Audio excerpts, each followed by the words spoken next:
Well, on the surface, it's just a love triangle. It's a man who is maybe not in love, but who has a relation with two different women, and one of them is a perfect, beautiful, intelligent, successful architect, and the other one is a not so perfect, ugly, uninteresting, illegal immigrant in Germany.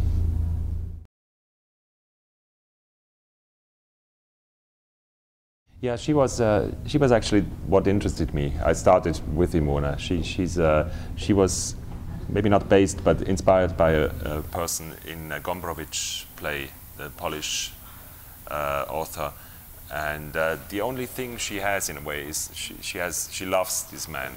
That's the only thing she has. She's not beautiful, she's not intelligent, she has no money, but she's in love with this guy and never gives up this love for her whole life, in a way. And the question that interested me is if someone who loves me has power over me, even if I don't love him back or her back. So that was the starting point of the novel.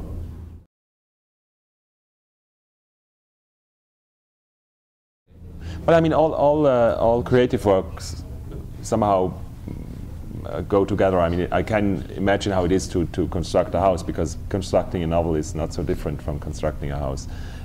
So that's why I usually choose people with creative professions. And the more I worked on a novel, the more I got interested in architecture, because it's everywhere. I mean, we tend to forget that architecture is not only the big museum or the theater. We are in architecture all the time.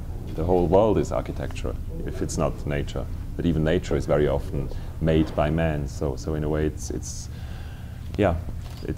all around us, in a way, and of course it also defines ourselves. I mean, the way how we live, how we build our houses, what furniture we have, how we arrange things in our houses, that tells a lot about ourselves, I think.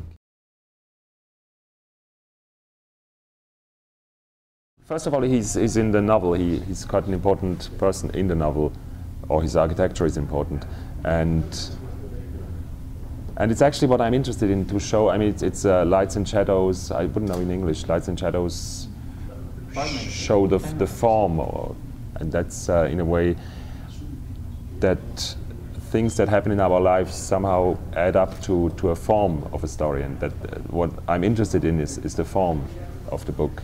It's not so much what happens, but it's how what happens sheds a light on the persons, on the protagonists.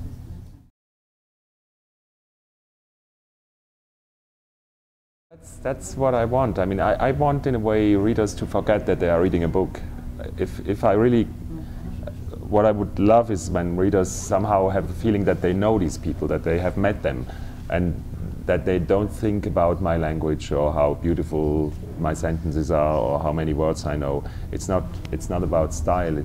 Well, it is a style, but it's not about showing off how good I can write, because that's a kind of literature that never interested me.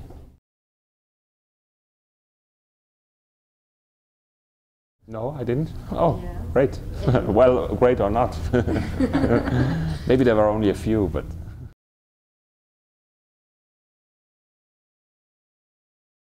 Yeah, but that always happens in literature. I mean, that's the beautiful thing about literature, that I can read a story by Chekhov, 19th century Russia, a world that's completely foreign to me, and I can still feel that it's very close to me. And it happens all the time. I mean, we can still see plays by Shakespeare, we can still read even the old Greeks, 2,000-year-old texts, and they are still alive in a way. So that's the thing that really literature does, somehow connect people between different times and different places.